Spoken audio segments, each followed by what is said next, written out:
সমস্ত মানুষের দৃষ্টি আকর্ষণ।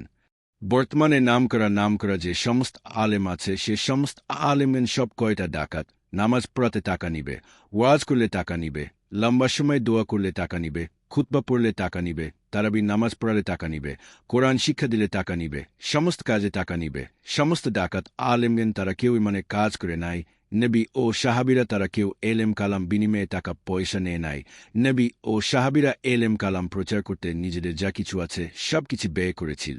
বর্তমান আলেম ডাকাতের সমস্যা তারা কেউ কলেমা দাওয়াত শিখে নাই। কলেমা দাওয়াত মানুষদেরকে লম্বা সময় দেয় নাই। পৃথিবীতে যে নামকরা আলেম আছে তারা কেউ কলেমা দাওয়াত শিখে নাই।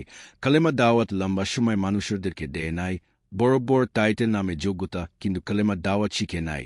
কলেমা দাওয়াত লম্বা সময় মানুষদেরকে দেয় নাই। সমস্ত মানুষের দৃষ্টি আকর্ষণ। মুসলমান একটা কাজের নাম, সে কাজটা হল কলেমা দাওয়াত শিখে কলেমা দাওয়াত লম্বা সময় মানুষদেরকে দিতে হবে। মানুষ মুসলমান হতে হলে কলেমা দাওয়াত শিখে কলেমা দাওয়াত লম্বা সময় মানুষদেরকে দিতে হবে। এভাবে সমস্ত মানুষ চলতে হবে। বড় বড় হাফেজ, বড় বড় মাওলানা, বড় বড় মুফতি আসলে তারা কেউ কলেমা দাওয়াত শিখে নাই। কলেমা দাওয়াত লম্বা সময় মানুষদেরকে দেয় নাই। প্রকৃতভাবে বর্তমানে ডাকাত চোরকারা যারা এলেম কালাম বিক্রি করেছিল, প্রথমে ইমানের কাজ করতে হলে কলেমা দাওয়াত শিখে কলেমা দাওয়াত লম্বা সময় মানুষদেরকে দিতে হবে। পুরাতন কোরআন শরীফে ইমানের কাজ নাই, নতুন কোরআন শরীফে ইমানের কাজ সমস্ত ফরজ দেওয়া আছে।